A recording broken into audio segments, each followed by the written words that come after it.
48 में किसने लिखा था? Frederick Engels. किसने? कल के लिए इंपॉर्टेंट सवाल है। एंगल्स ने और प्लस में कार्ल मार्क्स दोनों मिलकर के इसको स्टार्ट किए थे बच्चों। कार्ल मार्क्स ने स्टार्ट किया था इसको और कहते हैं कि जो इन्होंने साम्यवादी घोषणा पत्र लिखा था जिसका नाम क्या था? Communist manifesto. नाम क्या था बच्चों? कम्युनिस्ट मैनिफेस्टो को साम्यवादी घोषणा पत्र कहते हैं। कार्ल मार्क्स ने पहले बच्चों एक और पुस्तक लिखी थी, इसका नाम बता सकते हैं आप? हाँ सर, नाम था दास कैपिटल। कल के एग्जाम में दास कैपिटल से एक नंबर ले जाइए, पहली या दूसरी पाली में 100%, 1-2% की बात नहीं कर रहे हैं, 100% रहेगा बच्चों कि कार्ल मार्क्स का जन्म कब हुआ था? 1818 में ना जन्म हुआ था। कार्ल मार्क्स का जन्म लिखिएगा बच्चों कहाँ हुआ था? तो कार्ल मार्क्स का जन्म बच्चों जर्मनी में। पिता का नाम क्या था? पिता का नाम बच्चों हेनरिक मार्क्स था। हेनरिक मार्क्स था बच्चों। पूछा जाएगा आपसे कि कार्ल मार्क्स है ना साम्यवाद, ना साम्यवाद के जनक कौन है? तो कहना बच्चों साम्यवाद के जनक है कार्ल मार्क्स। साम्यवाद के जनक कौन है? साम्यवाद के जनक कार्ल मार्क्स है। दूसरी बात है बच्चों की ना, अगर आपसे पूछा जाए कार्ल मार्क्स के बारे में कि कार्ल मार्क्स का जन्म 1818 में जर्मनी के मेंज नगर में हुआ था। इसके पिता हेनरिक मार्क्स थे और इन्होंने बच्चों 1867 में ना दास कैपिटल को क्या बोलते हैं? दास कैपिटल को समाजवादियों का बाइबल कहते हैं। कल एग्जाम में पूछा जाएगा कि बच्चों किसे समाजवादियों का बाइबल कहा जाता है? तो समाजवादियों का बाइबल कहते हैं किसे? तो बच्चों दास कैपिटल को। इसका प्रकाशन कब हुआ था विद्यार्थी जी? 1867 में। कल के एग्जाम में एक नंबर फिक्स लेकर जाइए, यहाँ से एक नंबर कोई भी नहीं काट सकता है,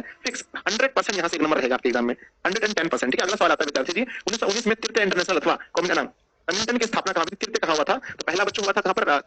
पहला तृतीय इंटरनेशनल बताइए कहाँ हुआ था? तीसरा इंटरनेशनल। अगर कल पूछा जाता है तो क्या लिखेंगे सर? अगर मुझे नहीं देने वाला मॉस्को पेरिस इटली, पर मुझे लिखना बच्चों कहाँ, मुझे एग्जैक्ट याद नहीं आ रहा है। कम्युनिस्ट मैनिफेस्टो का प्रकाशन कब हुआ था? अभी हमने बात किया था 1848 में हुआ था। नेक्स्ट आता है बच्चों अंतर्राष्ट्रीय मजदूर दिवस। कल के एग्जाम में आ सकता है सवाल, पूरा चांस बनता है कि बच्चों ये आएगा हमारा आंसर है ना कि अंतर्राष्ट्रीय मजदूर दिवस 1 मई को मनाया जाता है। और बच्चों यहाँ पर 2-3 चीजें रखनी है। महिला पूछा जाए, अंतर्राष्ट्रीय महिला दिवस तो कहना बच्चों 8 मार्च को अंतर्राष्ट्रीय महिला दिवस है। पूछा जाए बच्चों आपसे कि ये बता भाई विश्व पर्यावरण दिवस कब मनाते हैं? तो विश्व पर्यावरण दिवस विद्यार्थी जी 5 जून को मनाते हैं। 5 जून को पर्यावरण दिवस। और बच्चों राष्ट्रीय उपभोक्ता दिवस कब होता है? राष्ट्रीय उपभोक्ता दिवस एग्जाम में पूछा जाता है विद्यार्थी जी 24 दिसंबर को राष्ट्रीय उपभोक्ता दिवस। और पूछा जाए बच्चों की सिर्फ उपभोक्ता दिवस ना, उपभोक्ता संरक्षण दिवस ना, उपभोक्ता दिवस कब मनाते हैं? उपभोक्ता दिवस बच्चों 15 मार्च को मनाया जाता है। इस चीज को याद रखना, यहाँ से एक सवाल बन सकते हैं बच्चों। पूछा गया द्वितीय द्वितीय द्वितीय अंतर्राष्ट्रीय संघ कब हुआ था? बच्चों ये डेट मुझे याद नहीं रहता, पता नहीं अंतर्राष्ट्रीय वाला कोई भी डेट मुझे याद नहीं है।